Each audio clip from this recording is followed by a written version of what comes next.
আমার ছোট্ট ব্যালকনি।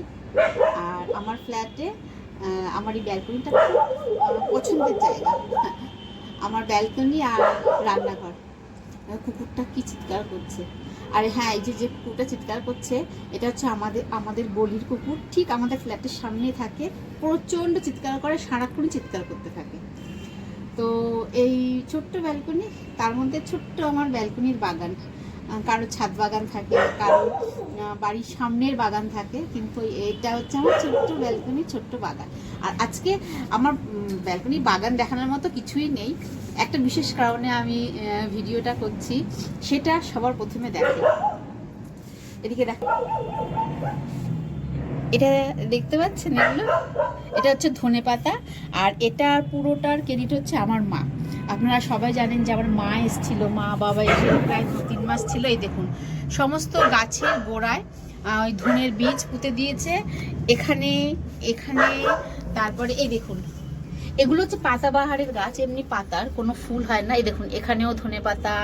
তারপর এই দেখুন, এখানেও, এটাও পাতারই গাছ। এই দেখুন কোথা দিয়ে ধনেপাতা উঠেছে, এই যে এখানে মা পুঁতেছিল, এই জায়গাটায়, ফাঁকা জায়গাটায়, এখানে অল্প বেরিয়েছে। আর এরা কাজকর্ম না পেয়ে এই গাছের ফাঁক দিয়ে বেরিয়েছে, যাই হোক বেরিয়েছে। আর এই দেখুন, এই কারি পাতাটা হয়ে গেছে প্রায় বছরখানেক মতো, না তার থেকে একটু কম হবে। আর এটা হচ্ছে তাল গাছের মতো, এই দেখুন লম্বা লম্বা তাল গাছের মতো, নিচ থেকে কোনো পাতা নেই, ওপর দিকে এই দুটো ডান্ডির কিছু পাতা বেরিয়েছে। জানি না এটা আর কতদিন হবে, তবে এখান থেকে না মুখ থেকে একটু কেটে কেটে দিয়ে দেখছি বেরোচ্ছে 2-1টা পাতা। তো দেখি, চলুক এইভাবে। ভালো লাগে কারি পাতা, পোহা পোহা বা যে কোনো অনেক সময় ডালেও সম্বার দিলে বেশ ভালো লাগে। আর একটা জিনিস দেখাই, এইটা হচ্ছে অপরাজিতা। এই যে এটা হচ্ছে নীলকণ্ঠ, আমরা নীলকণ্ঠ বলি বা অপরাজিতাও বলি। আর এটার আমি বীজ পুঁতেছিলাম, আমার ননদের বাড়িতে আছে এর গাছ, ভীষণ সুন্দর আর অনেক বড় সাইজের। তো এটার বীজ পুঁতেছিলাম। আর এগুলো কিছু শীতের ফুল, গ্যাদা। আর এটা তো স্ন্যাক প্ল্যান্ট, এটা সবাই জানে। এটা এই এখন যা পলিউশন, তার জন্য খুব ভালো। অ্যাকচুয়ালি এটা রাখা হয় ইনডোরে, কিন্তু আমার এই গাছটা বহু বছরের পুরনো, এর মধ্যে অনেক গাছ হয়ে যায় আপনা আপনি। তো বহু বছরের পুরনো, এত বড় হয়ে গেছে, তো এটা জায়গা এখন হয়েছে ব্যালকনিতে। আর এই দেখুন, মার কাজ, এগুলো সব মায়ের কীর্তি। তো আর ভালোও লাগে কিন্তু, জানেন তো, নিজের বাগানের যে ধনেপাতা এখান থেকে টুকটুক করে নিয়ে মাছের ঝোলে তরকারিতে দিয়ে দিই, আর ভীষণ সুন্দর গন্ধ। আর এই যে এই গাছটা, এটা কিন্তু আমি পুঁতিনি, এটা আপনা আপনি হয়ে গেছে। আর এই গাছটা না সমস্ত টবের মধ্যে হয়ে গেছিলো। এই দেখুন, এই যে এই ফুল হয়, যাই 2-4টে করে ফুল হয়, তো এটা এই ফুলগুলো আমার ঠাকুর পুজোয় কাজে লেগে যায়। আর এই যে এই গাছটা, এটা হচ্ছে কাঠগোলাপ। এটার ফটো আমি মাঝে মাঝেই ছাড়ি, যখন ফুল হয় না, ভীষণ সুন্দর ফুল, একদম খুব ভালো পিঙ্ক কালারের ফুল হয়। আর এই দেখুন, মানে প্রতিটা টবে যেখানে যেখানে মা জায়গা পেয়েছে, এই যে ধনেপাতা ধনে বীজ পুঁতে দিয়েছে। মারা অবশ্য মা চলে গেছে, মারা যখন গেছে আমি অল্প খাইয়ে দিতে পেরেছি।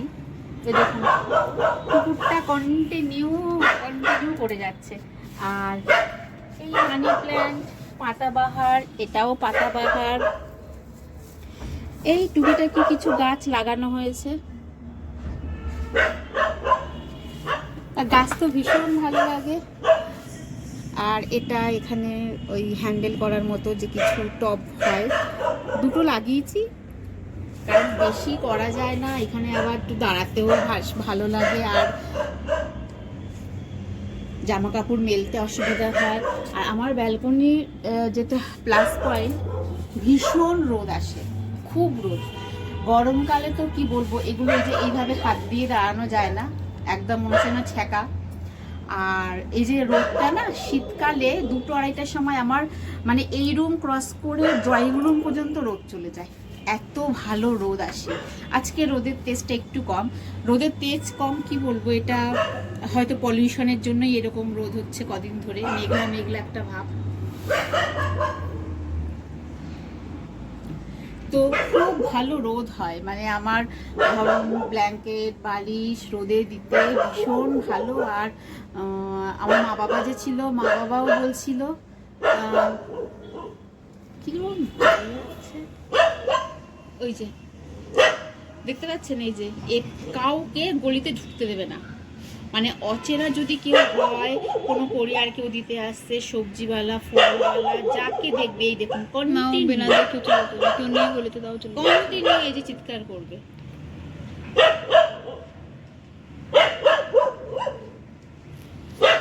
আর এইখানেই থাকবে, ঠিক আমাদের ফ্ল্যাটের নিচেই থাকবে, অন্য কোথাও যাবে না, যে একটু দূরে যাবে, একটু আগে কোথাও যাবে না, ও আমাদের ফ্ল্যাটের সামনেই থাকবে। আর এই রুমে যেহেতু কুকুর থাকে, আর ও খুব সমানে মা সারা রাত কুকুরটা ঘেউ ঘেউ করে, শুতে পারে না, পড়তে পারে না, খুব ডিস্টার্ব করে কুকুরটা। তো এই হচ্ছে আমার ছোট্ট ছাদ বাগান। যেহেতু রোদটা ভীষণ ভালো পায় না, তো মানে গাছগুলো ঠিকঠাক থাকে। ওই আমাদের যেটা বাঙালিদের হয়, একটু গাছের শখ, তো জাগার জন্য করা হয় না।